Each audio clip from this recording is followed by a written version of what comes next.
What is happening? And a very warm welcome back to the Inside the Process podcast. We're joined on episode number 20 with a very special guest, the ship steerer and Mr. Josh Campbell. How are we? Good, thank you, mate. A pleasure to be on for episode 20 as well. It's a nice wee milestone, isn't it? Yeah, Special episode, mate. It's been a long time coming. We've been looking forward to this. We have been looking forward to this, and yeah. there's a lot to dive into. Because obviously, I feel there's a lot of moving parts to obviously the kind of impact you've had on our processes and just you as a whole. There's a lot to dive into. So the first thing we want to dive into, take it all the way back, even before you competed back in 2023. We kind of want to know sort of the first introduction to bodybuilding for yourself. I know obviously you were coached by Mr. Finn Kelly. However, before you were coached by Finn Kelly, the initial sort of inquiry response, I know you were looking at a couple of different coaches, so do you want to discuss that, kind of sort of the first initial people you were looking to work with? Yeah, so I was coached by someone more local for anyone watching this who isn't kind of like in our area. Someone called Cruz. So I was coached by him for about a year. And that was just from coming from like training my gaff, like fucking about, and I was still training hard, getting strong and doing everything, but I was like, I want to take this a little bit more seriously because I was firing 60 mils of olive oil into a pan to make my chicken nuggets. So something needs to change here. So I started working with Cruz, worked with him for probably about a year or so, made some good progress, but I was like, right, yeah, I want to move forwards now. And at that point, funnily enough, it's the reason that I started with Finn was because of the One Zero in Your Own podcast. Like at that time, I was listening to that and I didn't really know a great deal about bodybuilding, so I was learning a lot from them. They were also pissing about a little bit, like I actually liked who Finn and Reese were. So I was like, I'd probably like to start up with them. I was thinking about going between Reese or Finn, and then I accidentally called Reese a faggot. I didn't mean it. And I was like, yeah, I can't speak to him after that. So I ended up starting with Finn because I'd coached the boy and he started coaching with Reese directly afterwards without really giving me much explanation. And I tried to send the story of him to Stan, and I was, what a pussy. And I just swiped up to Reese's, what a pussy. I'm just not speaking to him for like a few years. So I ended up starting with Finn just because, again, like the podcast, the kind of education that he was providing, and then he just seemed like a good person in general. Obviously, Reese being like enhanced as well was like, I kind of want to stick down that natural side because I know myself that I do want to stay natural in the future. So the kind of obvious person for me was Finn. Like, I didn't really know much about, say, like AJ Morris, Adam Pow, like anyone else at that point because I wasn't really in natural bodybuilding. That's just Finn seemed sound, had a good amount of muscle, and I thought, fuck it, I'll go for it. Yeah, I feel like natural bodybuilding has grown a lot since like 2023. Because when I started to get into bodybuilding, or just you coaching me back in like late 2023, and I literally had like no clue about the natural bodybuilding scene at all. Like, I couldn't tell you absolutely anything about it. So it's pretty cool to see, like, obviously looking back at how that journey started with you and Finn, where you are now, natural physique coaching, which we'll obviously dive into, which is very, very cool. But do you think that you would be in a much different position if you decided to hop on with Reese, or have you ever considered, like, have you ever actually thought about going enhanced maybe before you obviously got into natural bodybuilding? Was that ever? I don't know, like, I've always said, like, or I always used to say, like, oh, we'll just see what happens. Like, maybe I wouldn't be against it, but I do think, because as much as it sounds cringy and stuff, like, your natural limit is significantly higher than you think. Like, over the past year, I've made a lot of progress, arguably more progress than I did the year before. And it's like, Yeah. oh, well, if you start to get close to your natural limit and you've been doing it for a long time and it starts to fizzle out, like, that shouldn't be possible. Me making more progress. So, like, every year it's been like I've been progressing well. I might as well just stay natural. It's always, again, been in the back of my head, and you see people on social media and you're thinking, oh, fuck, that'd be sick to go enhanced. But I'm also shit fear of needles as well, like really badly. Yeah. So I just would have no chance of actually being able to pin myself. Like, every time I need to go get blood taken, or I remember my COVID jabs, they had to put me into the wee retard room at the side, and I was lying in lying in a beanbag. So it's like, oh, don't faint. So I literally couldn't go enhanced if I wanted to, realistically. Mate, I was watching one of I think it was Dada's vlog the other week, and he was talking about how much, like, he pins himself on a weekly basis, and I think it comes out to like 60 or 70 needles like a week. That is nuts, mate. That's like Mate, 10 a day. 10 a day. I cannot imagine doing that. Yeah. That is stupid. Mate, it becomes a chore at that point. Like, Mate, literally, like, and how, like, on the ball you have to be with that as well. I was gonna yeah, say mate, with like surely that's going to every have sites some. and stuff. I mean, Yeah. that's going to have like a detrimental impact surely on the look, like just from Yeah. scarring, surely. Like, The thing as well, like when it comes to natural bodybuilding, like there is like a slightly different look when it comes to the condition. You know, like I'm yeah, actually I like it. I'm a big fan of it. Yeah, I'm a big Yeah, fan I of it, prefer it. especially mate. Seeing when we went to the Worlds, like seeing that in person, like the condition with top pros is just like it's It's out of this bonkers. world. It's Mm-hmm. crazy to see. And obviously, like, I've been to we went to the Arnold's back in 2024, and obviously it's a whole different ball game, and it is almost plus I said a whole different sport in a sense. It really is. But I feel like natural bodybuilding is just continuing to grow to a whole new level. I think this year again, it's just going to continue to go to the next level, especially when you see the UKDFA is a big thing. They're making a lot of positive changes.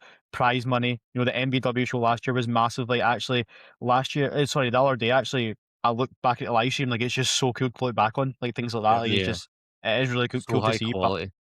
yeah, it's honestly crazy. But something we want to get into as well. Obviously, a big turning point you sort of talked about in your whole process, athlete and coaching, was the trip that you and Noah took when you went down to Ultraflex to meet Finn and Yes. Reese. So I was kind of wanting to get into that. So there's a YouTube video on Finn's account, which is very, Banging. it's very, it's Banging. very, it's very funny to look back at, like little awkward Josh and Noah talking to the camera. It's funny, but it's also cool to see how much you've grown since then. But sort of just kind of want to touch on, the impact that had and sort of what impacted you with that sort of journey and meeting Finn. Yeah, so when I went down there beforehand, I'd started coaching. So that would have been February 2023. I'd started coaching kind of late 2022, I think, November 2022, or maybe 2021, I'm not entirely sure. But I was just kind of pissing about. Like I would still train again, still eat my meals and stuff, but I would do the absolute bare minimum to get by. Like I'd do what I had to, but anything on top of that to push myself forward, to move myself forwards, I wasn't really doing. Went down to see Finn, and again, like my life was very much just piss about, just do whatever.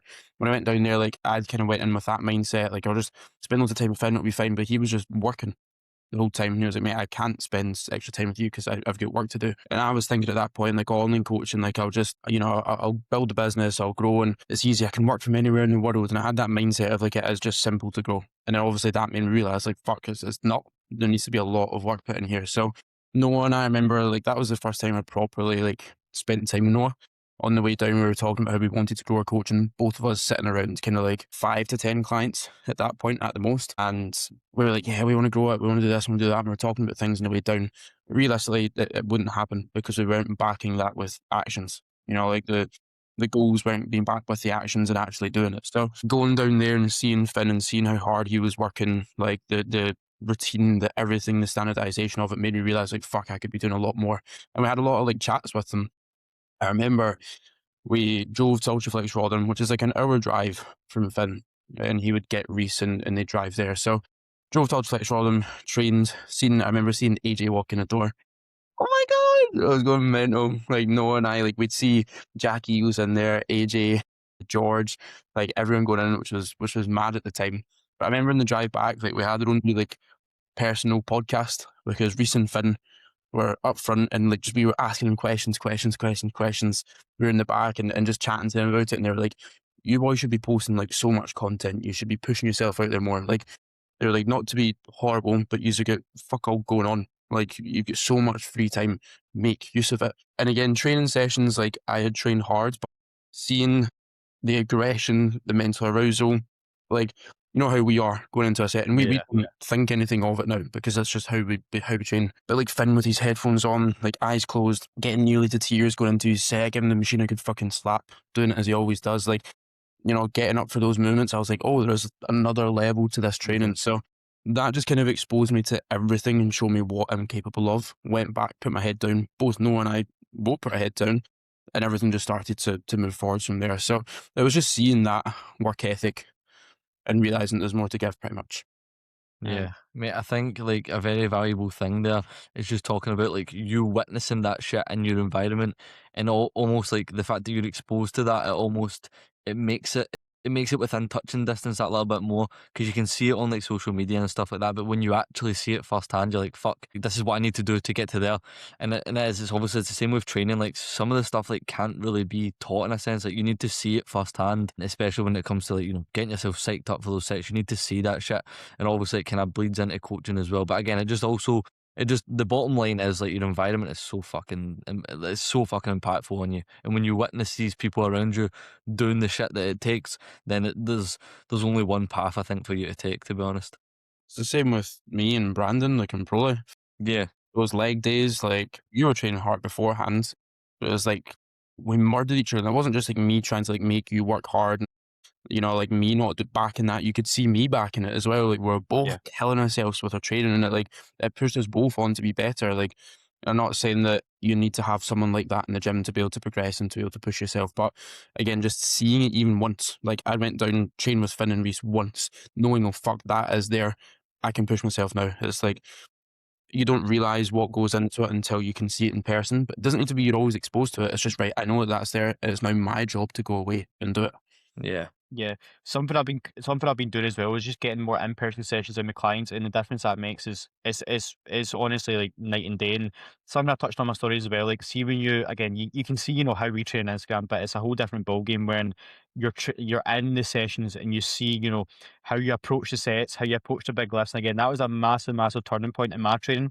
Was those pro life sessions with yourself, Yeah. just seeing how you applied yourself. Like I thought I was training hard, but like I wouldn't actually just take it to that next level, really just get fucking after, like, Not be even afraid to give a little bit of noise, bit of yeah, emotion, like, literally. yeah. And like, just seeing how like you literally put that emotion into a set like that, you can't see that on an Instagram clip, and it's a whole different yeah, ballgame. So I think, and again, as something I touched on my story as well, like get sessions with people who train better than yourself, train harder than yourself. Like it's gonna really skyrocket how you train, your ability to actually Mhm. just take it all the way there. And I think that is almost like I just said, like there's always things you can improve on. Like there's a difference between ticking the boxes and then ticking the boxes in a sense, and yeah, especially 100%. when it comes to training, you think you can be fully applying yourself, but then you train with someone who trains harder than yourself, and you just realize that there's levels to the game. Yeah, Yeah, for mate, sure. especially like see those Monday leg sessions where I would come in and train with you and Leo. Like that was when I was first just properly kind of getting into bodybuilding, and like Yep. I'm exposed to that, and it's almost like you're setting the standard, and I need to live up to that, like to almost kind of fit in a way. And I think that was super valuable for myself as Yeah. well. Like just seeing how you was training and stuff, that again it raises the ceiling, and for me there was just like I've got no other option but to sort of fit in. Like match that standard in a Yeah, sense. Like literally. it's something that I also find very beneficial as well is see like when you train with someone who is like much stronger than yourself Yeah, as well.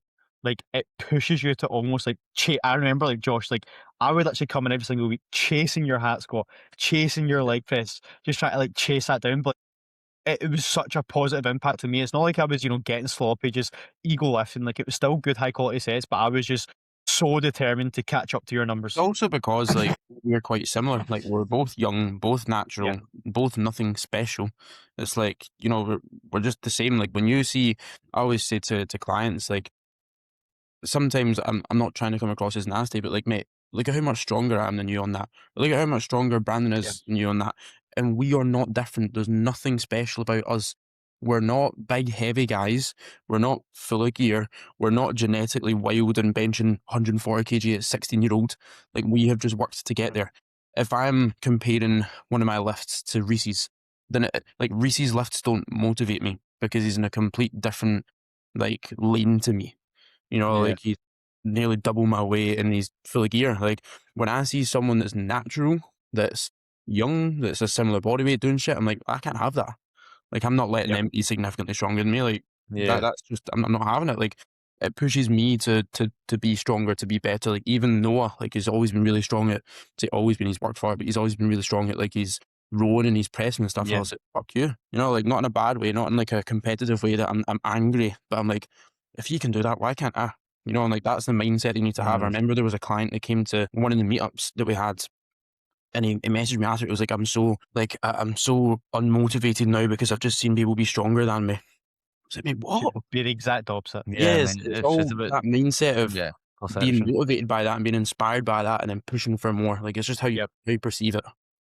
This happened 100%. with one of my clients last week. So we're doing posing after the session, and then I posed after he posed, and he was just Yep. like, "Fuck me, like I need to be a lot bigger." That's what he was saying, because he wants to compete next year. He's going to be a teen, and I was like, "Mate, like he is literally doing everything that I was doing, and he should be doing to get to his goals." I'm like, Yeah. literally, all you need is time.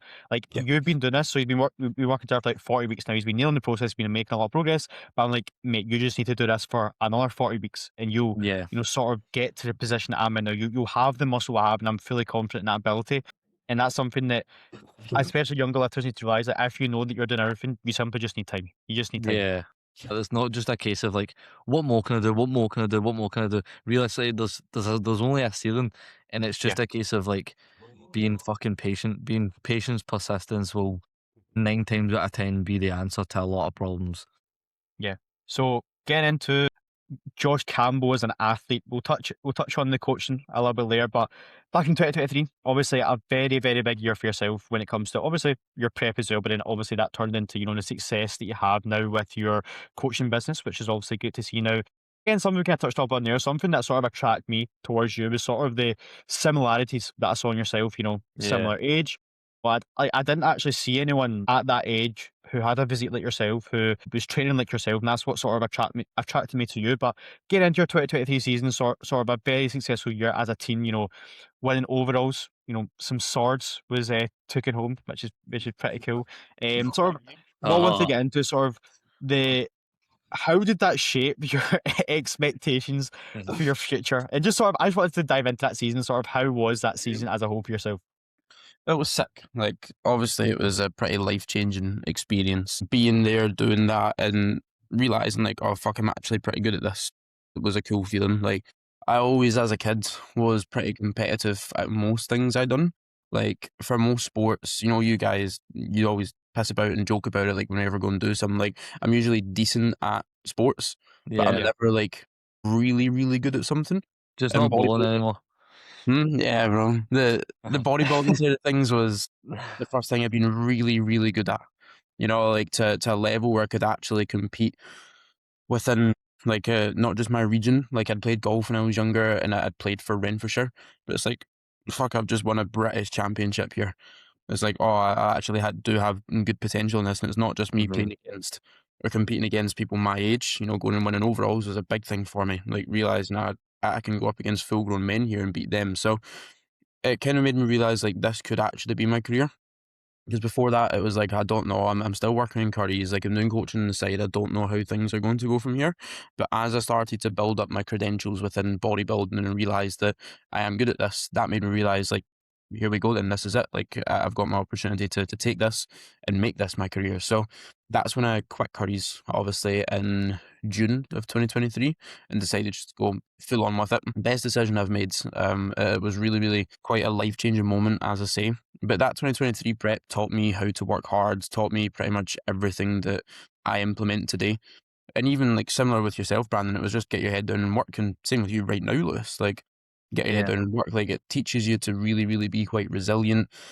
You obviously learn a lot more about yourself in terms of how you handle things, handle difficulty, challenge, and how to overcome certain things. But it pushes you to places that you've not been before. Like, kind of involuntarily, like, you can take on a little bit more work here and there, but you can't just take the difficulty that a prep gives you, like, without actually being forced into it, like the challenges that you go through. So being thrown into that in the deep end at 18 years old was massive for me. Like, it made me move forwards a huge, huge amount as a person, obviously as an athlete, as a coach, and levels of maturity as well. I think that's something that's pretty cool with bodybuilders. Like, when you do get exposed to this at a young age, like, I felt like I'd gained a lot of maturity and Yeah. my ability to handle my stress and everything in general. Like, that prep really, really set the foundations up for everything. Yeah, I think like that we kind of spoke about that a little bit on Beyond the Process, actually, about like how, like bodybuilding just makes you like a more mature human being when it comes to just like even just the littlest things, like being able to communicate with the coach. That then it goes into other aspects of your life with communicating, if it's relationships, family, anything. It just makes you a whole more mature human being, and that's my experience, and that seems to be the sort of common theme within our sort of circle as well. And I do think it's super super valuable. That it does teach you a lot more than just like you look half decent with a fucking thong Yeah, on. you look good naked. Yeah. Yeah. But getting into your prep, obviously, like it was a very long prep as well. And, Yeah. I know from personal experience that that comes with its own challenges. However, from the outside looking in, people may look at your prep and think, how easy it was. You're eating Five Guys, you're eating crepes, etc. Sorry. But what were sort of the biggest and main challenges that you faced in that very long prep? Many, many shows. I think it was about a 32-week prep as a whole, wasn't it? Yeah. Yeah. Yeah. So, So that's a good, what, 8 months, 8 to 9 months. It was from end of March through until November, mid-November for the Natural Olympia. So it was a pretty long prep. Obviously, that's going to come with its challenges physically and mentally. Like physically, I was pretty bluttered towards the back end. Like getting into condition around that 14-week period, I got in pretty early, which was good, but that also had its drawbacks because I now have another 18 to 20 weeks ahead of me of holding that condition, which is not easy again on your minds, but also on your body. So I struggled with, to be fair, like the main things mentally, like relationship wise, again, because I was so focused on myself and just moving forwards and getting the business going. Casey and I hadn't experienced that yet. And as much as I still tried to communicate as best as I could, like I would shut down more because I'm just like, get your head down and fucking work, Josh. You feel like shit. You just need to go, go, go, go. So that was a big learning point and kind of curve for myself from a relationship standpoint, and that will be a lot better for next time. Like I've learned from that experience. The physical side of things, obviously just feeling pretty done in, like sessions being a little draggier towards the end. You know that yourself, like as much as you're still applying yourself into them, there just isn't that same oomph. Obviously hormonally not in an amazing spot. Penis doesn't work for the final good few months, and that obviously comes with its drawbacks as well on your mental state and relationship and everything. So it's a hard one for sure, but again, I'm kind of glad that it was a longer prep because it taught me more. It made me a better athlete. It made me a better coach. I know what that feels like and kind of how to avoid that now more, especially even with yourself, Brandon. So yeah, like a difficult prep for sure in terms of the length, but my ability to get into condition has always been pretty good. Like I've always been the skinnier guy, like same as Lewis as an example. Like you've just got into condition straight away like that, and Yeah. we're kind of similar in that sense, and that's why I'm so on it with like making sure that you've got your high days and that you're staying fuller because I know what it's like to run flat. And now you're buzzing with that. Yeah, Yeah. I know what it's No, like to run no high flat. day today though. Nah, no, sadly not. Your body weight came up. You should have done a fatter shite this morning so you could get it down. I didn't actually shit before the weigh-in, Nah, that's it. but I was just like, I don't need to say that, like, because when I shit before the weigh-in, there's going to be a nice new low and a nice high day to go along with it. mm. Yeah, you need to force it at you. Laxatives in. I was talking to Lewis during his session yesterday. I was like, I know you may not feel like it or realize it now, but like, see if you stepped on stage now, like you literally wouldn't look at a place. And like, Yeah, especially when it comes to Lewis's training, like he needs to be a little bit more smarter. Like, for example, we're yeah. talking about the hat Hey. squat. We're talking about the hat squat, like he's just doing slightly higher reps in the hat squat now. He's alternating rep range, etc. Just these little smarter things. Yeah, I'll probably just Because run higher reps to be honest. 'Cause I don't want to go anywhere below 6 because yeah, that set there felt like so nice, and I'm just like I'm not coming out of my sessions feeling like an actual mongo anymore. Like, yeah, Yeah. so yeah, It's I'm just probably go with that. like I'm more aware of that now that this is a very good look for you. You Hmm. know, like it's not trying to chase more condition. Like again, if you were to compete right now, you would still look shit hot. And it's not trying to force more and more and more.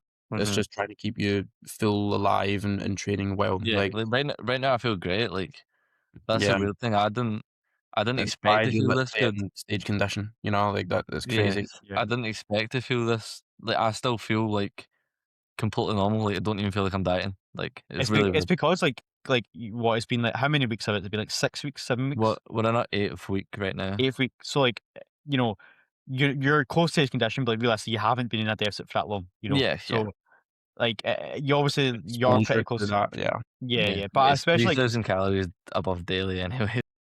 yeah. Yeah. But as you said, like that's a smart sort of like viewpoint you have there. Is like, especially when it comes to teens, like a lot of your muscle is going to be very new muscle. Mhm. It's not like almost like solidified, like, matured in a sense. And I feel like Yeah. it is very important to uphold that training performance. especially to a certain extent, what built the muscle, keep the muscle, and train performance is everything, and just literally do everything to, again, that's what I noticed in my prep, like, towards the back end, when training performance started to take a little bit of hit, that's when I started to just flatten off, my physique just, withered away a little bit, and it was because the training performance, and the obviously the back-to-back peaks, etc., you're not training as hard, etc., then when you go back to full intensity training, you just notice that Numbers are there's, down just that little yeah, bit, but then that has an impact. Yeah, yeah, for and Mhm. sure. just that kind of compounded over, 6 Yeah. shows, it adds up in a Were you sense. But 33 weeks, 34 weeks in prep? I think it was 32, 33, I would say. Yeah. But obviously, like, it was 6 shows as well, so it was like, and it was spaced very far apart as well. Yeah. So it was Especially very like, final show. Yeah. yeah, it was a 6-week gap between that MBW show and the Worlds, which was obviously it wasn't ideal time, but the experience was just cool. And that's sort of like, I didn't go to the Worlds to compete in a sense. Like, do you know what I mean? Like, I was competing in open men's as a team. Like, I didn't have any expectation. It was more so for the experience. But yeah, Exact what same as me. what were we gonna say there, Lewis? I was just counting how many weeks my prep is scheduled to be. It's around. I'm not going to. I don't because I don't want to talk about the last show that I've got planned because it's not like The Shadow. shadows. the shadows, bro. Don't want anyone else turning up. I am round about a third of the way through prep run just now, anyway. I think if you didn't like change Yeah, I your think shows, that was a that good decision. I think because when I seen 100%. that show, I said to Josh, and I was just like, mate, this makes the most amount of sense. Listen, if you were still fat right now and we needed the time to get that fat off, then the final show Yeah. would be cool. But because you have came in so early, Mm-hmm. there's And obviously almost like a effortlessly. positive, Yeah. but there's slight drawbacks to that, and it would be stupid for us to try and push for that because we know exactly what would happen, no Yeah. matter what we do, no matter how Yeah. well we hold that. Like people don't realize just your body being that far away from homeostasis for that long, no matter how well you handle it, Yeah. will not turn out well.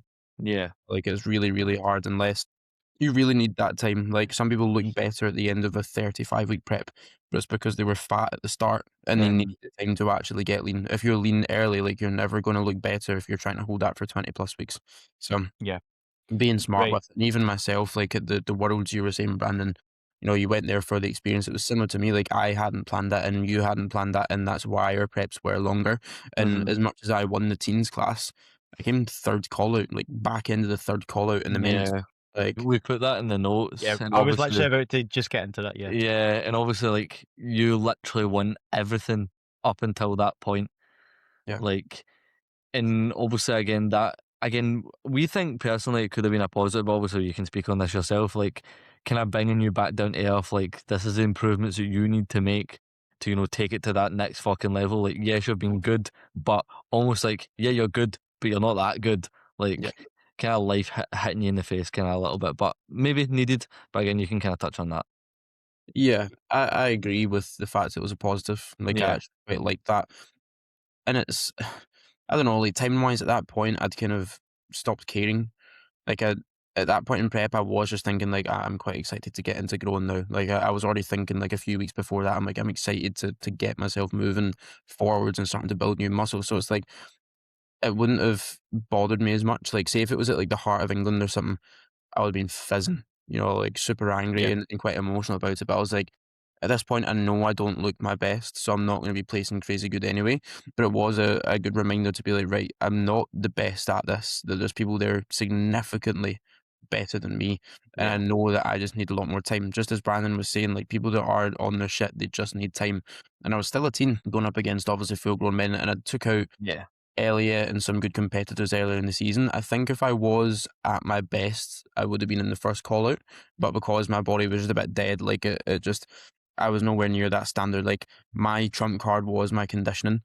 And at that point, I just didn't have that same condition because my body wasn't happy. So yeah, like I remember coming off stage and thinking like, here we fucking go then. I've got a big, good gaining phase. I'm excited to move forwards and realizing that I'm a very small fish in a very big pond.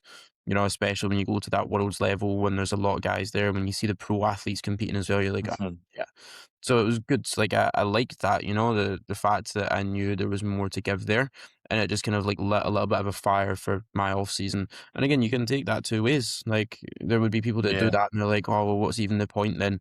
Like, am I even going to compete again because I was so far away from actually winning the men's? Like, It just depends how you look at it, and it's making Yeah. sure that you're using the right motivation and choosing the right option there. Just about perception. How did you find competing abroad as well? Obviously, you did the Romania show as well. Sort of do you want to touch on sort of the experiences, the differences from UK shows, maybe the standard as well? How did you sort of find that whole experience? Yeah, the Romania show and the Natural Olympia was like there was a lot of variation within like the standards. Mhm. Some classes were like horrendous. There'd be like barely any people in it. Like the standard was pretty rubbish. In the UK, it's usually like most classes are pretty good, and there might be some really good classes where you're like, oh my god, look at that, that's like a world's line up there. It makes me think you're just like a men's medium class or something at the MBW, and you're like, oh god, it's crazy. But at the Romania show, let's say that the overall was good. There's good athletes in there because there was a few people throughout who were like shit hot, but then the teens class was terrible. The juniors class was good, but that was because myself and David Kolat were in it, who were both UK athletes. Then Adam Tikats as well, who's now an IFBB pro. But like the standard was very up and down throughout. It shows in terms of how they were ran, like nothing too crazy in terms of there wasn't much difference there apart from when you get your tan done, you're just ball naked, which was great. Mega. They don't give you a sock. Or they No. don't really expect you to have a sock either. Yeah, I was getting tanned along with the masters, mate, so just tons of wrinkly And you just bobbies had your around me. knob out. And now what I had to be Tony the Tiger, I packed him. Yeah. So I Tony the kept Tiger. and then they were all stood there, all the old guys with their balls out. So Yeah. that's I the mean, different. I've heard in America though, like they just is it not like they just mix it like women with guys and stuff? Like That sadly did not happen when that I was there. sadly did not happen. I remember the women, like when you get your tan done, like you need to kind of like hinge a little bit to get your arse done and pretty much your arse crack. And she was like, "Turn around and show me your tushy." Like, fucking what? Yeah, so like American shows and Let's take me out European first. shows, yeah, I know. But the standards is just very up and down, especially like in Yeah. America. People are just fat, and then you'll have like one guy who's giant and peeled at his mind who'll just demolish everyone. But like hmm the standard, the quality wasn't as good as UK shows. There's definitely a difference. Yeah. Mate, Mate, I the think it this the, there you the go. sorry, the standard of like UK bodybuilding, natural bodybuilding as well, I think is Yeah. genuinely one of the highest, if not the highest, especially at an amateur level. Like, mate, hmm you look at the teen shows last year, the junior shows, like it's the standard's silly. It is honestly silly. And it is very good to look back at. But a problem that you faced, and I don't think you faced it recently, but digestive issues before you started your prep as well. And that was something that you struggled with was, pushing the calories, getting the food in, you struggle to sort of gain weight. And, before you started prep, like you didn't even have a diet before that, realistically. We also, you dieted with Cruz, I believe, but you Yeah. didn't sort of have a pre-prep diet because we didn't need one. And so just wanted to get a touch on that and how you've improved that as well. If that's just being on your shit with your routine, being on shit with just better food choices, etc. So obviously struggled to push up food before. What was, the main struggles that you faced with that pretty much? Yeah, I mean, before prep, again, we spoke about it at the start, but that lack of routine, lack of structure, going to bed late, waking up late, already being on the back foot for the day, having to rush my first meal in, wake up straight out of bed and just fire in that first meal to try get it in early doors, you're fucked straight away. I Yeah. always say to my clients, like, if your first meal can digest well, chances are like you're good for the day, hmm unless you're eating retarded shit later on. But if your first meal doesn't digest well, you're pretty cooked. Like Yeah. your stomach's a bit unsettled, a bit sore, cramped, whatever it may be, and you go into your second meal, you're already thinking, "How's this going to digest? I don't know if that's going to be all right," and then it just sets it off further and further and further. So for myself, like actually locking in that routine, and again, that's a good thing with like coaching and with bodybuilding in general, but coaching forces me to be up at 5:30 in the morning, pretty much every morning. It's a little bit later this week because I'm deloading, I've got a little bit more time in that sense, but it forces me to be up nice and early. I get my check-ins done, I walk first thing in the morning, and then I've got a good gap between waking up and my first meal. I always say to people, like, if you just eat your final meal, you don't really move much and you go straight to bed, you just lie down, you've got a meal sat there, you wake up and you just try to put another meal down straight away, you're fucked. Like Yeah. try to move around before beds, move around before you get that first meal in, have that routine, have that structure, have those meal times. That was one of the biggest things for me going into prep. And it was a blessing that me, getting busier with coaching as much as it felt very stressful sometimes and it was new to me. Like it forced me to be a lot more on the ball with that. So digestion was great throughout prep itself. Food choices afterwards, coming into the next gaining phase, like was a lot better. Again, very similar to you, Brandon. Like, being sick at the end of your gaining phase there on what was a good amount of foods, but like coming out your pre-prep diet, pushing up to pretty much that food again, like with better food choices, with being a lot more on the ball with everything, you just feel a lot better. And I Yeah. will still get issues with my digestion. I do think there is something a little bit fucked up, like just with my body. I got diagnosed with IBS when I was a little kid, pretty much when I was just born. Like they had to take me away and said to my mum, like, we think there's something wrong with his stomach, with his bowels. So like they had to check and they're like, oh no, his sounds, but I've always got ill very, very easily. I've always had a little bit of digestion issues since I was like a little kid. But again, it just means I need to be a little bit more on the ball with my routine, with my Hmm. food season, with everything like that. Like the more that I think about it, I think a lot of people overthink it nowadays. Like they're worrying about how their food's going to sit and they're Yeah. overthinking that so much. And they're pretty much trying to look for digestive issues. It's like just try to keep myself Yeah. away from it. Don't think about it. Nice chilled environments when I'm eating my meals and having those good food sources. So yeah, it's still something that I struggle with, like from time to time, if it's in higher stress periods, and that makes me realize, like, yeah, there's a lot of it is like kind of stress induced. If I've got really busy days, if I'm traveling about or this and that, but yeah, that's something that I've definitely improved on a lot, and it's just basic stuff that you need to do realistically. Yeah, mate, it all comes down to the basics, like 9 times out of 10, especially when it's just like little things like movement before the first meal of the day. So you're not just getting up, you're rushing on your first meal, and then you're literally you're chasing the day almost when it Yeah, comes to stuff like that. And you again, that stress stress and straight away. it's like stress straight away. You're setting yourself up for the worst possible fucking start of the day. Yeah, Literally movement around meals, not trying to force down meals that's like that you know what isn't going to sit well.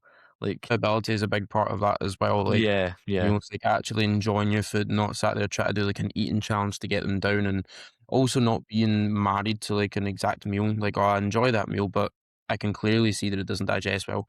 Like Hmm. even with your Yeah, brand, we literally discussed that, and you're I was checking literally like, about to say that, yeah. yeah, like whey's not sitting very well with you, and as much as whey is nice and it's easy and it's a little bit more simple and efficient to make, if it's making you, you know, you're not shitting yourself, but if it's making your digestion be a little bit off, yeah. then why have it? Like, it's weird how your body works in that sense, but need to understand that sometimes it just happens. Like, you could be eating a meal and it digests perfectly fine for a few months, and all of a sudden it just doesn't sit very well. Just switch it out. You know, don't be Yeah. afraid to do so. It always happens to me when I push up food a little bit higher or, I'm in a gaining phase for a little bit longer.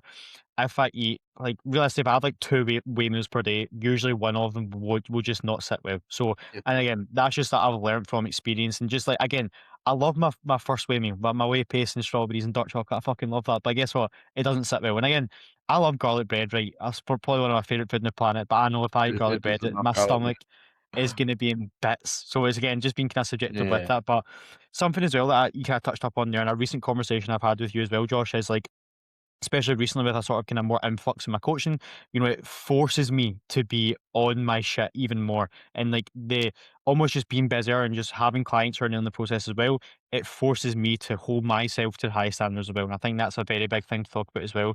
And something we're going to get into as well is like kind of transition into the coaching stuff now. So, when you have clients who, like we all experience it, we have clients who are not following the plan, they're not Mhm. adhering to the plan. Sort of what are the things that you do or work with this client to improve on to, get them to be adherent to the plan? And sort of especially when you're starting off coaching, you might not be, now that you've sort of transitioned into Yeah. coaching higher level athletes, which we'll get into, but before that happened, you may have been coaching, lower level athletes, maybe people who didn't have competitive aspirations, who didn't take it as serious. So, especially for coaches out there who may be in that period as well and struggling with that, sort of how do you go about, coaching those sort of clients? Yeah, so I kind of have a different approach now to maybe would have had back then because I can not have the luxury of, but like I work with enough people just now to not be able to worry thinking like if I'm harsh with them, if they leave, well, I don't care. I always care about that, but it's like, hey ho, you know, so I will be a little bit more kind of harsh nowadays. It's like, mate, you're not putting the work in. There's two options. You do it or you don't. Everyone has obstacles, everyone has difficulties, everyone has challenges, but at the end of the day, you either do it or you don't. And that's not me trying to not be understanding. That's a big part of coaching, actually understanding the problem. And it depends on the person, depends how they're communicating with me, depends how they're putting it across.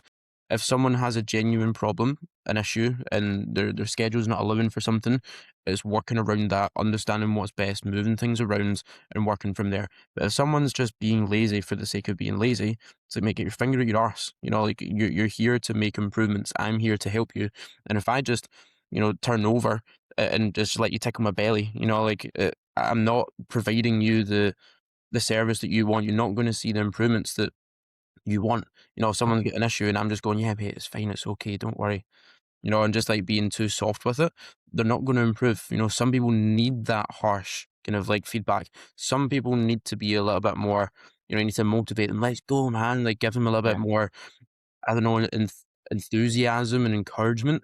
So it really depends on the person. But in those early days, again, it's trying to understand the client's issues, being understanding of that is a massive, massive part of it. And just as much as, like for myself, I might not work a job where it's got rotating shifts, or I've not experienced having a kid.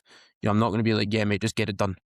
Like if someone's in that situation, like you need to realize like there is an issue there and we need to work around it. We need to adapt, whether that's pulling down your training days from 5 times a week to 4 times a week, or making the meal plan a little bit more adaptable and adjustable and just doing it if it fits your macros.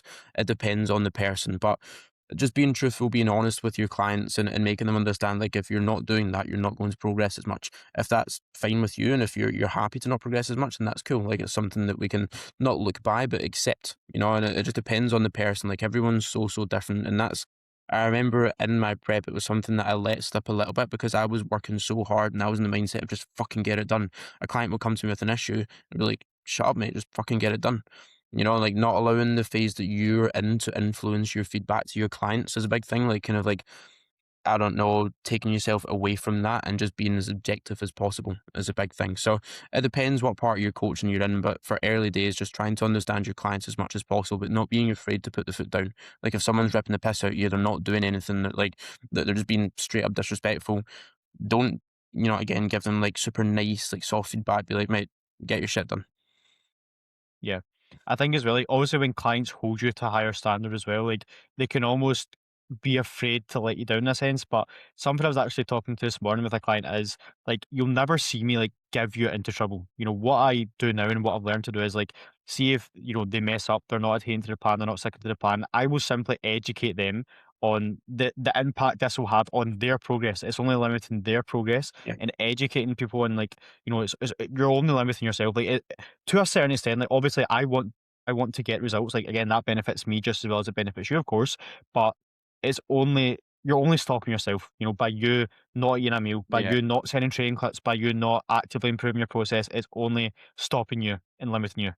It's so Yeah. beneficial though, because that way it paints the picture to them that way, instead of just being like fucking, like instead of you just saying like you're giving them into trouble. Like it doesn't need to be like that kind of teacher relationship. And yeah, like Yeah. you said, Josh, like sometimes you do need to be firm, but obviously like educating as well. Like the Yeah. impact that will have is, I find that's really fucking beneficial as well. Like for instance, not sleeping, like not prioritizing your sleep, like that's going to have detrimental impact to X, Y, and Z. Just explaining that, explaining the impact that that's going to have, and again, sort of having that high level of understanding of the impact that your actions have will often, like for me anyway, that would be like, oh for fuck's sake, I need to change this, and I feel like for a lot of people that would be the case as well.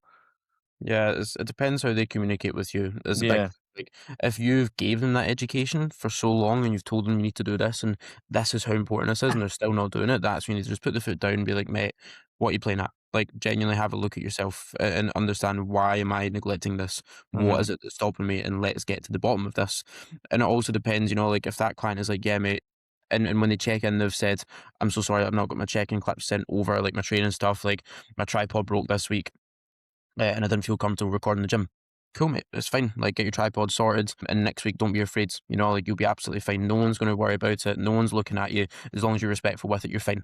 But if the client, I've repeatedly said to them, mate, send your training clips over. Your training's not good enough. We need to improve on it. And they're just like going into the check and not sending in training clips, and they're like, yeah, mate, week's been all good. Yeah, that's all.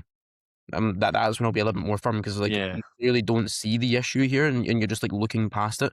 Hold yourself to higher standards. People yeah, let their standards just slip and they just let themselves go by and just be average. It's like that's not what you're here for. I don't want to see you just be average.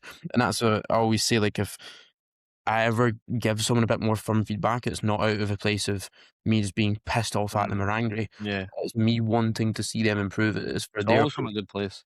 yeah, like, tough loving is still loving. Yeah. Sometimes people need that. It's just a little bit more firmness. So it just really depends on the client, depends how they Yeah. react. And learning the psychology of your clients. Like I'll have clients that I speak entirely different to within check-ins. Some people Yeah. want to be a little bit more matey. Some people want it to be very strict coach versus client. It just depends. Learning that over time and getting better, that's a big thing too. Yeah, 100%. Like you're managing like an actual person, understanding like each person's psychology is like completely different. Like I remember one of the biggest like flips for me was when you were like, you need to get fucking stronger. Like on your big movements, you were like, you Yeah, need and to if get I fucking didn't tell stronger. you that, you would have just been the Yeah, same. Yeah. like I'm as much as I was like fuck, like I was a little bit disheartened, but like I knew like I could understand there is a reason why he is saying this, Yeah. and it is of benefit to me, and it's coming from a good place, and I need to get And fucking stronger. you want to prove that to me. You Yeah, want yeah, and I was to going to say something, fuck this cunt, man, like yeah, fuck you, yeah, Mate, mate, I it worked. literally remember Monday legs. I literally remember like when you got that check-in, you literally came in the gym and you were telling me what Josh was saying in that check-in, and he was saying like how you're like a fucking pussy, you're weak, and you're like I need to get strong in this hat squat. I literally That's the remember it. thing, like, Was it I a plate and a half ago? yeah, I got on well with you, so it's like I can say those things.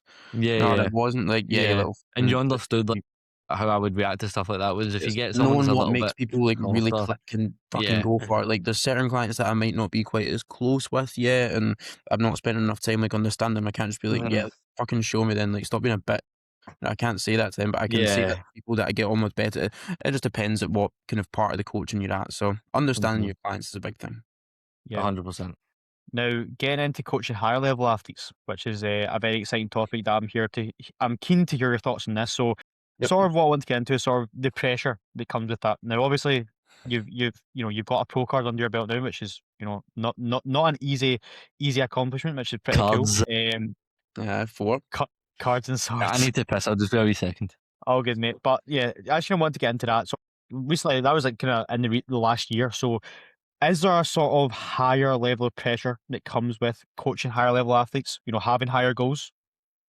Yeah, like, even from just my standpoint, like, me giving that feedback and making sure that I'm making the right decisions and stuff, like, you do need to think that little bit more. I'm not saying I don't think about anyone else's stuff, like my other clients, but there's just that little bit more pressure, as you say, like, there's a lot more riding on it. And having multiple clients in prep and they're all checking in the mornings, and then that's disrupting, like, your flow of your check-ins, you're getting back to them, like, you need to adapt and adjust to when they're waking up to when they're checking. You need to know you get back to them, this and that. So it is more difficult for sure. But again, it's similar to bodybuilding. It's similar to coaching in general. And like that puts a bit of pressure on you to get shit done. It's a good pressure. It's not a bad one. Like it forces you to be a little bit more on the ball, forces you to grow, forces you to adapt, it forces you to overcome.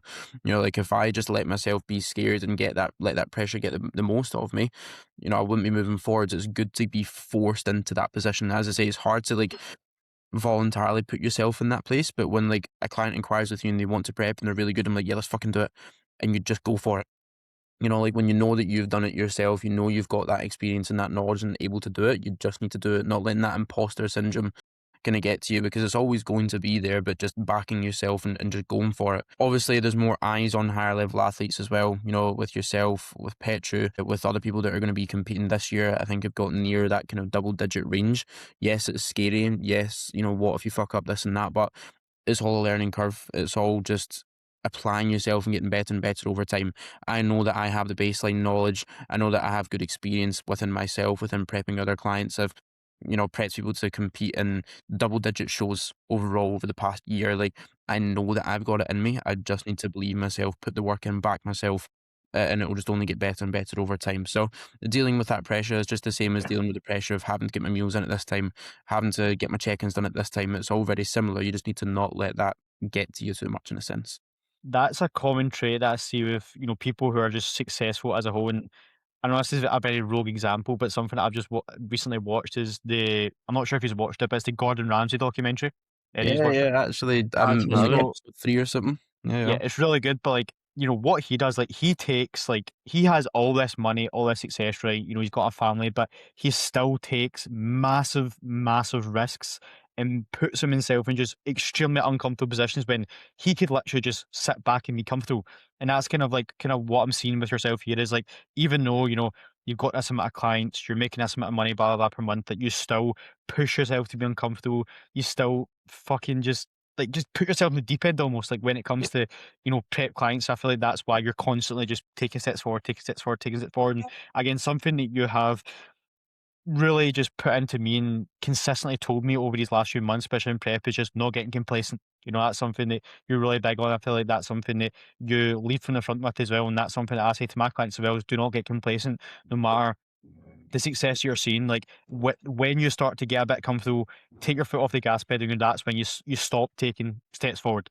Yeah. So I feel that's a big one. But what was there like a certain like turning point in your coaching when you started to get more maybe higher level athletes in, or was it sort of just like a, you know, just many, you know, taking clients, putting clients for the first time on stage? Obviously, you had Duncan, you had people on stage that year. Was that sort of the turning point when, you know, you showed people that you were able to put clients on stage into a high level as well? Or was it sort of just like, you know, many things kind of compound? Yeah, I think it's more gradual. Like that first year, Duncan and Freddie it was that were competing. Duncan, we knew wasn't like the most muscular guy, and Mhm. like he wasn't going to be demolishing people at shows and stuff. But to get him into really good condition for the situation that he was in, like made me realize, like, yep, you know, we can definitely do this. Same goes with Freddie, and there was like some complications within that and there, but I realized like this is no different to anything else, you know, like as long as I'm Yeah. putting the effort and I'm communicating with them, like I know that I can do that. And if I Mhm. get some good people who are going to be sticking to that plan next year, and people who got good genetics like yourself, like Petru, all the boys that were competing, like I know that I'm going to be able to give some really good results here. So working with those higher level athletes, I feel like it was just over time building up I feel like back into 2024 is when I really took the role of like coach and like showing that I am that high level coach. You know, like in 2023, it was obviously I'm the athlete, Josh Fit that competes. And then it's starting to build up that I don't know, the credentials as the athlete were there, but the credentials as a coach as well, putting out more content about that, putting up better results and posting more educational content. Like I feel like the combination of those two, showing that I can do it myself there, that was already there, that was a baseline. But then it's really pushing the fact that I want to help others do that as well. And that's when Petru inquired, because he was like, I inquired with you because I seen the condition that you got into, but I also seen your kind of ideologies with your clients, how you handle them, like me posting all the stories of all you guys progressing so much and all the feedback and all these different things. Like it's the combination of having the experience doing it myself and really pushing things as a coach and kind of gearing my content more towards that. And once it starts to flow, like you don't need to force that as much. You know, like it's easier for me to post like much better results nowadays because I've got a lot of you high level guys. And realistically, people have seen you guys compete. They've seen or they see on a weekly basis like the stories that I'm putting up of reposts of people that are in really good shape and everything. And then it kind of does its own marketing in a sense. Like Yeah. once I feel like once you do get a good amount of clients in it, it does its own marketing. You also still Yeah. need to be very much on the ball with it. But you know, as time goes on now, like this is going to be another good year for competing. It all kind of speaks for itself in a sense once Mhm. you get things moving, I think. Yeah, we were kind of speaking about this on Saturday. Like it's almost like a big spinning wheel, and when the wheel's spinning, almost like you need to keep like lubricating that wheel, but it also it spins itself in a way. But you need to nurture that wheel as well, obviously. So it's not as if it just fucking runs itself and you can just take the back seat. For sure. But when you've obviously built that up to like that really fucking high standard, it does obviously like the service sells itself at that point. What would be your advice for coaches putting, or yeah, coaches putting clients on stage for the first time? What would be your sort of advice there? Because I feel like that would be very beneficial, especially, you know, for me and Lewis, who are, you know, looking to put our clients on stage for the first time. But what would be, you know, the challenges that come with that, or sort of things that you've learned from, you know, doing that for the first time and many times now? Yeah, so I think like with you two, you'll be very much set because I know the mindset that you guys have. I know how much you care about your clients, and that's number one in my opinion, caring. And I think I literally seen a post from you, Brandon, yesterday about just caring. Like it Yeah, goes much further than all these other things. Like you might think, oh, do I have the knowledge like for all these little teeny intricate things, and how much does 1 gram of carbohydrate fill up the glycogen stores for peaking and everything? Like trying to figure out the exact science behind it, like that's not what's important.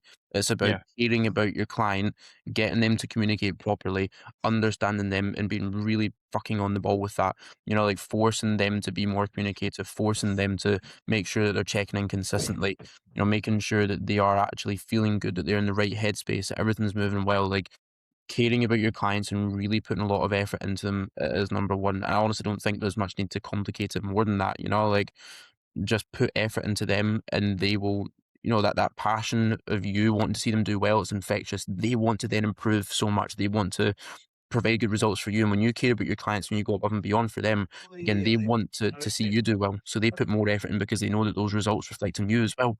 So it's literally just caring about your clients, obviously towards, I say the back ends, obviously it's still the front end for Lewis, but checking in multiple times per week and being on top and catching the things early, you know, when things are starting Yeah. to flatten off and training starting to get a little bit, maybe it's not going as well, catching that early.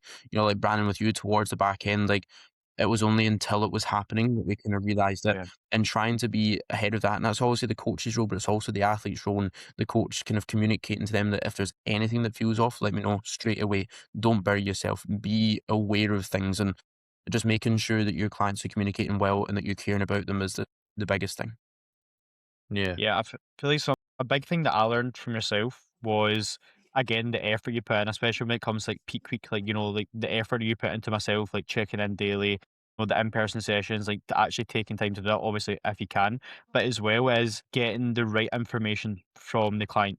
And especially as a first time competitor, like it can be very hard to be subjective almost, like, especially for myself, like I would try and relay information but it wasn't coming from an emotional place, like how I felt, etc. I would just try and, give you that information to make your own decisions. I feel like that's a big one as well, is like trying to get the right information and making sure that you're communicating well as well is a big one. That's something I'll be taking into when I put clients on stage for the first time this year, is like really just honing down on that, making sure they're communicating as well and trying to like realize that, if problems pop up, like the coach needs to know about it, Yeah. because you can only coach someone with the data that you have.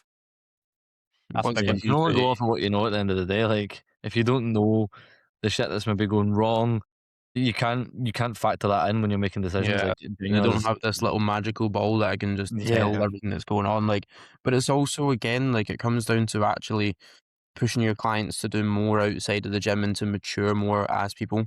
Like, you wouldn't have been able to give as good feedback if you weren't as mature of a person. If hmm you were still the same way that you were, you know, a year or two ago, same goes with you, Yeah. Lewis, like, you wouldn't be able to give me the same feedback that you do. You know, yeah, like, you can't be as objective with that, you can't be as kinda level-headed as it's pushing your clients to be better with that stress management, with their time management, getting better at everything so that they can give you good feedback as well. So it's not just about physique development. Again, that yeah, care goes beyond what you do in the gym and just the physique. It's pushing them to be better, to motivate them to do more outside and push their lives Mhm. forward so that they have a much more mature level head because they're actually exposing themselves to harder things and all these different things too. So again, it all comes back to care, doesn't it? yeah, 100%. It's just about, even as you say, it goes a lot more deeper than just physique development. It's almost nurturing that environment that the client will progress their physique in, and it obviously then sort of veins down different avenues in their life. But yeah, it's so always it always comes down to that one saying. It goes so much deeper than just a training plan. Mhm. Yeah. And they get that in the story and put an inquiry link on it. Yeah, Indeed, but a big thing as well, like in peak week as well, like a lot of it is just chilling the fuck out, just not stressing out the client as well. I feel like that's something you did very well with, is just like just follow the plan, just chill out, just put your feet up, and I feel like that was beneficial towards the looks that you put on stage. So Yeah. I feel like that's a big one as well. But sort of getting into natural physique coaching, natural physique coaching, which is very, very exciting, and it continues to just expand by the looks of it. But what I want to get into actually, before natural physique coaching came about, were you looking to expand your own personal brand? Because for people who don't know, it was Josh C Fit before Josh Natural Physique. The OGs know that. So Crazy was that that people something? know that. I know, I know, I know. That's mad. Um, but was that something that you were looking to do possibly in the future? Was, maybe get Coach Sunday? Because I know then as well you were getting a lot busier with clients. It was, it was pretty much that your quality of life was, starting to kind of diminish with that, wasn't it, as well? Like a lot of stress came with that. So was that something you're looking to do? Or, was that I think I've had chats about you with this, but that was the sort of time that, Finn sort of put that idea out to work Yeah. to you. Yeah, so I'd actually made the Instagram page for like Team Josh Fit, Yeah, I remember that. and like I was starting to put a little bit more content on there. That's when I started having like the carousel posts, being a lot more professional with things, and like it's when I started to really again push the business side of things, not be salesy, but like actually put out there that I am a good coach. I know what I'm doing. I know that I get really good results. If you want to actually be part of that, then go for it. And that's when things started to ramp up. I remember having like, 12 signups in the space of 1 month and just being like, oh shit, this is going to be hard to handle. Like it starts to pile up quite fast. And at that point, it was definitely in my head thinking like, should I bring on a co-coach? Because at that point, I'd maybe had like 40 to 50 clients. At that time, I thought like I can't handle much more than that, which is funny because now I have like 60 to 70 clients. And it goes to show again that ability to actually keep yourself level headed and mature over time allows you to do more. But at that time, I was thinking like, yeah, it probably wouldn't be a bad shout to maybe start to build a team here. So I was thinking about doing so, but I was like, fuck it, I'm just going to continue to try push myself as much as I can. And I'm going to get to like a real tipping point before I actually do take on anyone else. Like when I start to really see things like, fall apart a little bit or my mental state starts to go slightly because I'm overworking myself, like that's when I'll do it. And I wasn't quite at that spot yet. So I wanted to fuck around and find out and then be able to kind of pull back from there again, push myself into that uncomfortable position because 9 times out of 10, you just adapt it. As Yeah. I have, like I'm up at 60 to 70 clients now, like I've just adapted to it. So I was thinking about that, and then that was that kind of December where Finn just he messaged me and was like, mate, are you free to jump on a call? Yeah, fuck it. I was like, I don't know what's happening here. Am I getting into trouble or something? So go on the call with him and he kind of explained things and he was like, I just can't stop thinking about it. He was like, we need to do it. And it was like, well, I'll do it with you or without you, but it's up to yourself if you want to do that. But I feel like myself, Noah and Matt, we all get on so well, like as a team, we might as well go for it. And I'm really glad that we've done so. People don't really know, or if anyone doesn't understand the situation with natural physique coaching, we are all our own coaches. We don't pay each other money and shit. Like it's just we're our own coaches, but we're under the one brand natural physique coaching. So that just makes things a lot more fun. Like we have our content days, we have the meetup days, everyone's clients come together, get our business calls to like push each other more and more. No one gets sloppy because of that. We do that on a weekly basis. So yeah, I'm very happy that natural physique coaching came to life. But if it hadn't, I would still be doing the exact same thing. Yeah.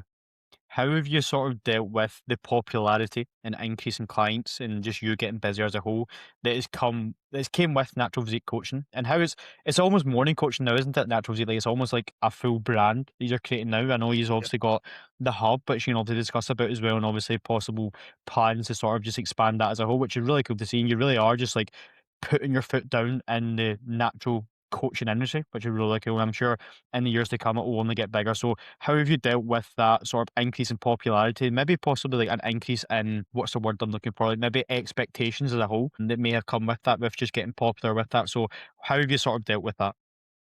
Yeah, so over the past few months especially, I got a lot busier. Like I was sitting around the 45 to 50 client mark, and then through November, December, January, that's when things took a big increase again, like a good 10 to 25 clients within that period.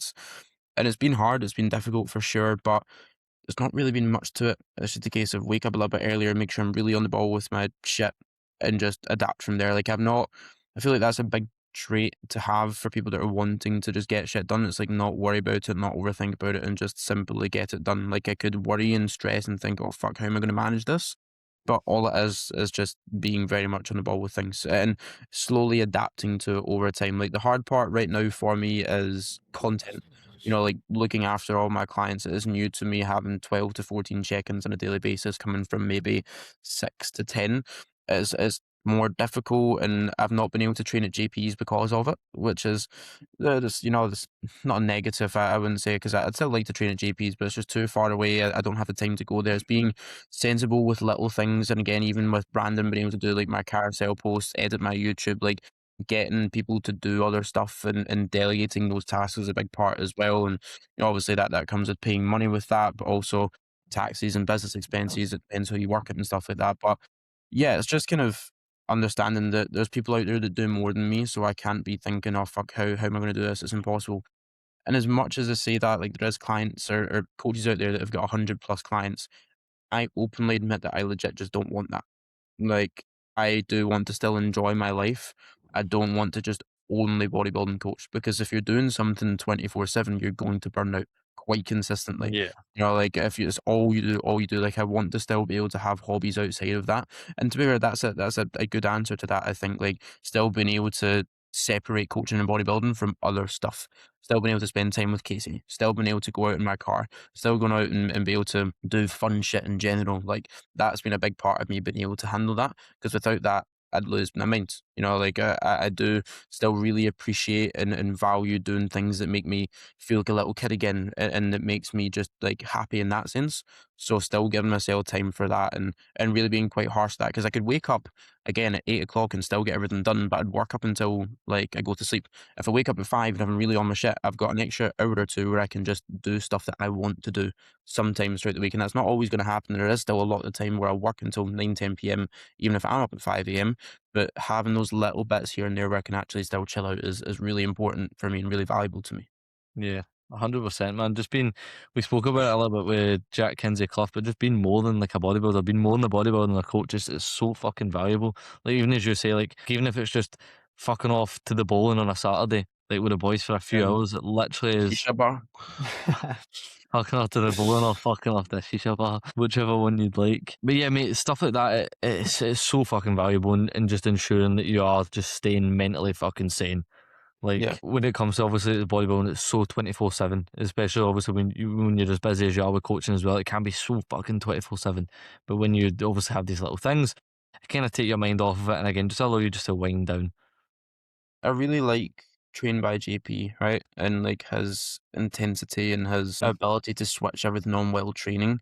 But when he says like, yeah, fuck balance, you know, and like again, I get that. And sometimes you need that mindset. It depends where you're at and where your headspace is and stuff like that. But he's like, yeah, fuck balance. Who wants balance? Isn't that? I'm like, I always say to my clients, like, fuck that. You know, like you need to Yeah. have that balance. You need to have like the art of nerding out and shit, and like actually having fun and stuff outside of bodybuilding is so important. I think like being able to have different hobbies and different things that you can actually spend time doing, and not like I feel so many people, like especially younger people, are like it's do or die. I'm going to Yeah, fucking all or nothing. and I'm like it's all that they do, and like all the content. Like I don't consume any bodybuilding content really, because I'm exposed to it so much, like through obviously coaching, through training, and then every time I go on Instagram, is all that I follow. Now, again, that's not me saying like stop kind of listening to bodybuilding stuff. Like I'll still do it when I'm driving in the car, listen to a podcast, but I never sit down to a YouTube video myself. And this is again personal preference, but I never sit down to a YouTube video and watch bodybuilding, because I've just done 7 hours of check-ins. That's all bodybuilding and physique development. It's like trying to separate all these different things, I think is very important, and still Yeah. go out and do other shit. So I think that's a massive part that needs to be put out there, because obviously everyone's like work hard, get after it, and we've literally said it for the past hour, but there does definitely need to be a level of balance there. 100%. Yeah, it's sort of like very like very person dependent as well. You'll learn where that perfect medium is for you. Like for some, they may just consume bodybuilding content and it may work for them. They may enjoy that. However, when they get deeper into their journey and are doing that consistently for a couple of years, etc., then they may find that they get a little bit burned out, and they may find that when they do that, that their own process, their own enjoyment for their training sacrifices because it's all they do. But for some, that may be enjoyable. For some, and again, it sort of depends where you are in your journey as well. But I think that's very important there as well. The sort of kind of the final thing I wanted to touch on is just getting a bit into sort of the start of, you know, when I inquired with yourself and the start of when Lewis inquired with yourself. Sort of what was your like initial thoughts on that, and where were you at that time? So we'll start off with Lewis. So Lewis inquired. What was your sort of initial thoughts on that? It was June 2024, because I remember I was in Germany at the time for Scotland at the Euros, and like you'd sent me like I was sending. I remember like I was like, oh, I can't wait to get like land so I can text you, because you were asking me about like my expenditure and stuff like that. I remember like saying, oh, it's an incline treadmill that I do, Eating nae food and eating doing loads of cardio eating and fed and doing an hour of cardio 5 times a week.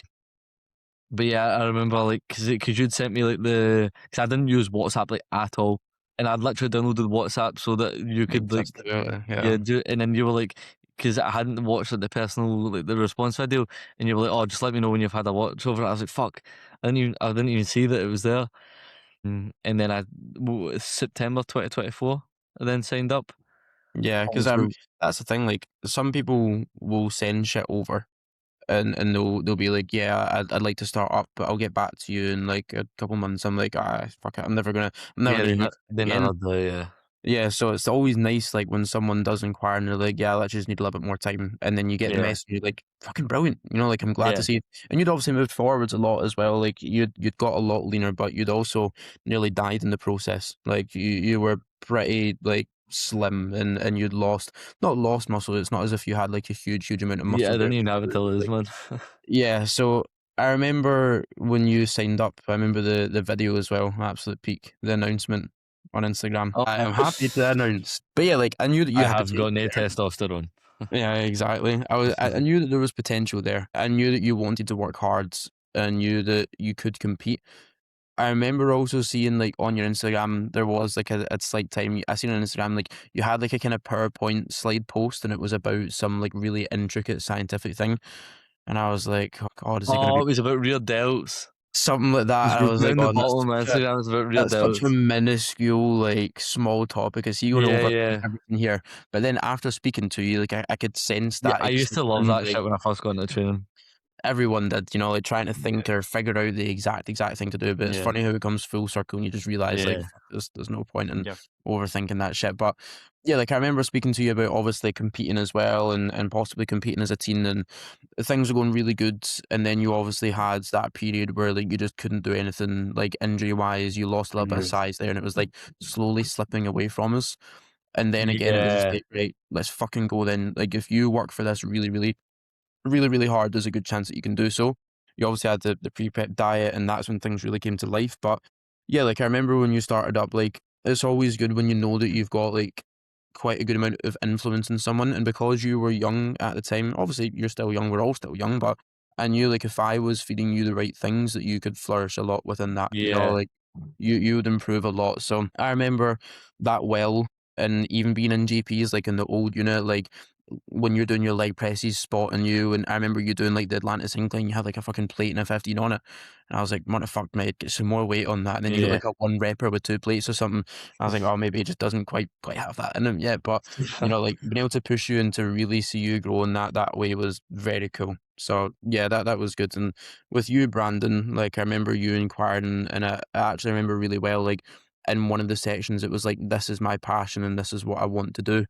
And, I was like, again, fucking sick. And it's clear to see that both of you guys, the reason that you move forward so much is because you have that passion. Mhm. Like, passion is so important. And really, again, nourishing that and allowing that to grow more and more and more. And again, me adding to that, egging you on in little bits, telling you that you're a little pussy and you need to get stronger.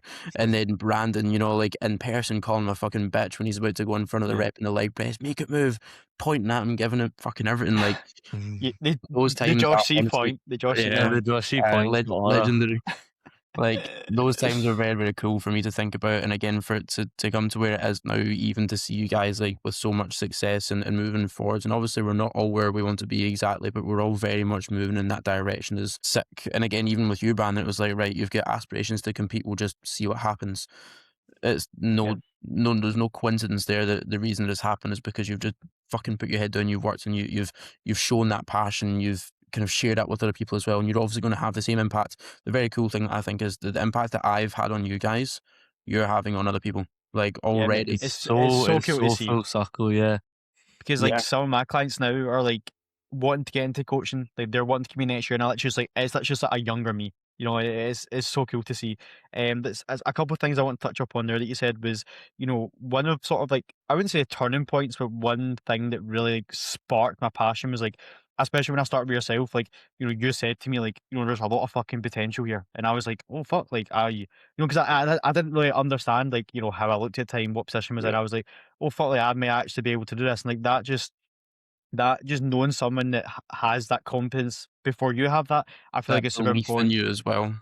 Yeah, I think another thing as well, like, and I see this so much with new clients is their ability to actually fully apply themselves. And when it comes to the weight that they're lifting, I have new clients in the space of like 3 weeks, they'll add like 20 kg to a lift, and it's simply just because they're limiting themselves because they don't feel like they can lift this weight, or they're not actually truly applying themselves. When you simply just tell them like It's you have more to crazy. give here, Yeah. those initial weeks of progress is fucking nuts. Yeah. It's having that like experience as well. Like I always say to them, mate, like I've legit watched more than 10,000 training clips. I can Yeah. tell straight away that you have a lot more in you. Put 10 kg on next week and fucking go for it. And see, just like the simple words of being like, fucking go for it, make it move. Yeah. You know, like giving a bit of like oomph behind that, Yeah. making sure that they can feel that little bit of aggression Yeah. with it. They'll send the clip over and they're like, mate, what the fuck? They've went up 2 reps and they've added 10 kg. It's like you didn't realise how much you were holding yourself back there. And it's mad that you see that with people that like already train pretty well. You know, people that you Yep. look at their training, you're like, oh, they train pretty good, but like straight away, bang, like it's crazy. Or people that have been exposed to training for years and years and years, like Tommy, for example. People that are listening might know Tommy because you just had him on earlier. Yep. But with him, like adding like 40, 50 kg to his prime leg extension straight away, stripped 3 places side and a half. He's the strongest he's ever been by an absolute mile, and it's by having someone just giving him that little bit of extra like oomph and believing him and having that confidence in him. So you know, being positive with your clients, I think, is really, really important, and pushing them and making them understand the potential that they've got, but also making them understand that potential means absolutely sweet fuck all if you don't back that with your actions. So, Yeah. Yeah, that's spot on. Like with potential. Like I was speaking to Thomas, the boy from JP's that I'm the coaching yesterday. I yes, was the saying like Jaeger boy. I was like, you've got a lot of potential, and he was saying like, I was speaking over like how many weeks left I've got spent training in a surplus until prep scheduled to start, and he was like, oh, do you think I'll be so much bigger by then? I'm like, mate, you could be. But you also could not be. Like, Yeah. it's just down to whatever the fuck you put in it. Potential, like, literally, as you say, it means sweet fuck all without application, like, over a fucking sustained period of time. Yeah, that urgency is so important, so Yeah. important.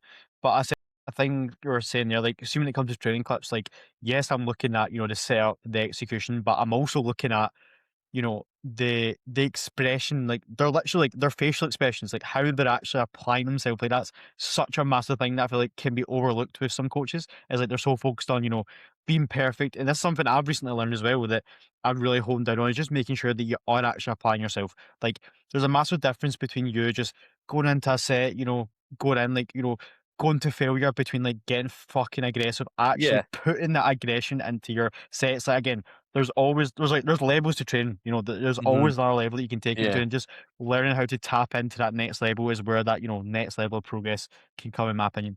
Mate, like, I've seen literally, that with. You go first, yeah. sorry. Like, literally, as you were saying there, you could literally take like, 10 kilos off your pendulum and just tone it down a little bit of aggression, and you'd probably get the Yep. same reps. Yep. Like, but it's not to say that you've regressed. It's just that aggression is missing, and that like actual oomph into your fucking training. But It's yeah, like when you're injured slightly or you need to be slightly more sensible and like you can't have that aggression, yeah. you realize like fucking hell, like Yeah, you notice it so nowhere much. near as strong, or like you don't get anywhere near as much from the movement. Like, and I've seen this recently, like I've seen it throughout my coaching career, but I'll have people who have good reputable coaches come to me afterwards and their training is not wank, but like their training could be so much better. I'm like, did that Yep. coach not take training clips? Or like if he did, You like has see he not that been so much, mate. Like we yeah, see that, has he you not see been that where you're studying training. We see that in JPs. You're like, mate, does your coach not actually fucking look over your training, or did they Yep. just not give yeah, a shit? like Like, and I it's don't know. It's such a so apparent. And these people, like, you can't even like try and open their eyes to it because it's you don't want to be seen as like stepping over people's toes and stuff like that. But like, yeah, it's some of the times you're looking, you think, what the actual fuck is going on here? Yeah. yeah, like Mate, training's everything. Like training is Yeah, absolutely everything. that's what I was gonna say. You take two people, like one who trains with great aggression, that trains really hard, really, really well. Their sleep's average, their eating's average, like yeah, everything's average. You get somebody that's like their training's just a bit meh, like there's not much going into it, but they're perfect with their sleep, perfect with their routine, perfect with everything else. This guy over here that's training like an absolute maniac is Yep. gonna make significantly more yeah, progress. Look at 100%. like obviously the Trend Twins is a crazy example because they're probably full of the trend, but like they're so far off it with their eating, their routine that you can Yep. tell they're just like Mate, all over. even Sam Sulek when he used to chug chocolate milk, like, Exactly, mate. But like his training had so much passion behind it. He was getting so strong. Like I put a post out recently and it was like, just get strong. It's like, if you Yeah. can really just push yourself to do that, and again, you obviously still want to be really on the ball with your other variables and stuff, like, you'll Yeah. make so much more progress, and it's just having that extra oomph behind your training and that extra aggression, and with those training clips, like, really trying to show that, and making sure that when you're watching your clients' training clips as well, like I say to people sometimes, you just look too, like, nonchalant, mate, like, you look as if you're just kind of going through the motions here, like, I wanna see Yeah. some aggression. Like, I was showing a few of my clients, like, the T-bar roll clip that I'd put up on my Instagram recently, like, you can legit see me vibrating as I'm unracking it, and you can see, like, my Yeah. face, like, fucking going, and, like, it looks like I want to kill someone. Like, Yeah. recently, because my shoulder went, it's injured just now, I'm having to deload and stuff, but during that session where my shoulder went, I had to be a little bit more reserved, and I was still being powerful, and I was still giving it a good bit of beans, 10 kg back from what I would usually do and still match reps, and it was still a really hard set. It's like, that's crazy how Yeah. much that extra, like, straight sheer anger, like, fight or flight really does make a big difference. So, yeah, if you're a coach out there, like, don't be afraid to tell your clients straight up, like, "Mate, you need to be applying yourself more," or just Yep. really giving it a bit more beans is what I usually say. Yeah. And that's something we touched on earlier. That sort of like tough love, that like what you need to hear, not what you want to hear. And again, that's something I was talking about a story is like, do not chase perfection. People are chasing the perfect execution, like the perfect setup to a certain extent, yes, but do not chase perfectly. Just chase, getting fucking after it, getting strong, and like You proof is in learn the as you pudding. go as well, don't you? Like, I'm still learning about my training, and I'm 5 years into it. Yeah. It's just application. Yeah, but proof is in the pudding. Look at any of literally all three of our processes. Look at the amount of muscle that we put on during our gaining phases, and look at what's a common theme between all of our gaining phases. We just got fucking strong. And look at you, Josh. Like, I mean, I see some of your lifts now, the side bits hack, the leg press. I remember, when we were in pro life, like I was starting to catch up to your numbers. Now, I'm just at prep, but you're fucking miles ahead of me in terms of strength now. And look at the amount of muscle you put on in this last year, especially. No coincidence there. Literally. But the kind of final topic I want to talk about is just obviously the plans for your future for yourself. So obviously competed back in 2023. I think the original plan was to compete this year, wasn't it? But obviously Yes. you had some hiccups in terms of injuries, and then you're looking to compete next year, I believe. Yes. So, back end of next year, most likely. I need to see. It depends on also, like, how many clients I've got competing, how stressful the back end of the year is going to be and stuff like that. But the idea is to do the late end of the season, so your September, October, possibly November if I'd like to go to the Worlds, and do, let's say, ideal shows, BNBF Scottish, just to do a home show to have my family come and see that. The WNBF Supernaturals, maybe a European show, WNBF on, and then the WNBF Worlds, and hopefully somewhere within there win my pro cards. We spoke about it before, and it's obviously a good topic to cover, but not being like butthurt if I don't win that pro cards.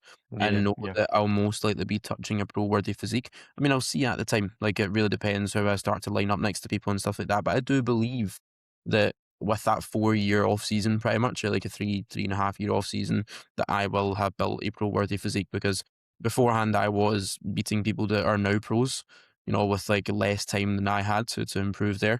And I feel like I had quite a big room for improvement because I was a teen, significantly smaller.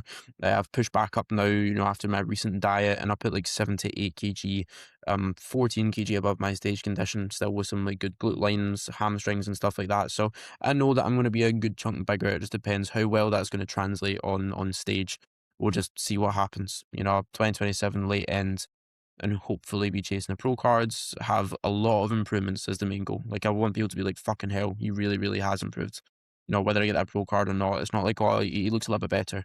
Fuck me. That's crazy to look at. So that's the goal. I got my pre-prep diet coming up, most likely back endish of this year, August, September time. Get a little bit lean, push back up, get into a good spot, and then I imagine it'll be a shorter prep. Like, there's no need for me, not Yeah. obviously from like a 30-week standpoint, but let's say my main show is a WNBF Worlds, it might be 20 weeks into that, because I know that I'll get, if I have a pre-prep diet beforehand and I'm already pretty lean there, if I pushed it, could get into stage condition in 8 weeks, similar to what Lewis has done. So there's no Yep. point in me running like a long prep. It's just learning off of the previous ones. So that's the plans. That's also something that we've obviously learned as well, is like next time we prep, like we will learn from our mistakes. I'm sure that'll be something similar that we do as well. And again, Yeah. that's the luxury and positive with working for your coach for multiple seasons. Like you and Finn, for example, you learn, especially the first time competitor, you couldn't have known how fast you would have got lean, but you and Finn have learned your body, and that's another advantage. So very much looking forward to it, mate. I'm sure it'll be very cool to show people, especially as a natural, how much progress you can actually make when you fully apply Yeah. yourself in the space of years. And again, it shows as well on the opposite end of that it takes fucking time. Like it's been 3-4 years between your time stepping on stage. I feel like that'll be very, very cool, mate. Yes, sir. Anything else you want to add, Lewis, before we end the pod? I think you've rounded it up beautifully there. It's exciting though, like with our little group, everyone will be competing at some point. Man, it's so cool. It's so cool. So cool. Get the holiday booked. I was speaking this to my auntie because she watches the pod and she was asking like when everyone's competing and stuff, and I was just letting her know. I know. Yeah. But it is very cool, and like again, it is very cool how we do have this little circle, this environment. Again, environment's fucking everything. Like especially the amount of impact that it's had on Lewis in the past year, me in the past 2 years. I'm sure it's like leveled up your process in a way, Josh, as well. Like being just surrounded by all of us, it has been very, very cool. So do not take that for granted. And if you want to level up your process, get in the right environments, get in the right circles. Again, this is something I was talking about as well, is the law of attraction. You'll attract what you put out, the person that you are. Especially like I've got clients in America who are like, they're not surrounded by people like us. They don't have, bodybuilders who are getting fucking after it in the gym. And I'm just like, to a certain extent, like try and get in those circles, but again, just don't force it. Just be yourself and the people will come to you. So very good pod. I appreciate you coming on, Josh, as always. That's a very good chat. A lot to go up to there. And very much looking forward to the future as always. And Lewis's prep is well underway, which is very, very cool. And obviously Josh is leading that ship, so very excited to continue to see that unfold. But that's all. Thank you for watching. Like, share, subscribe, rate it a 5-star rating. Actually check the Spotify. Mate, we've got a fucking decent rating on Spotify, like 5-star, like a good 30, 40, I think. Do we fucking know, mate? We should have put the question box up like quicker. I know. Actually, I don't think I got any questions, Carl. Can I get a get up from Tommy? Get up coaching. That's cool. Yeah, what a guy. And that's all. Gonna round it off. Thank you very much for watching, and we shall see you in the next episode. Thank you, guys. See ya.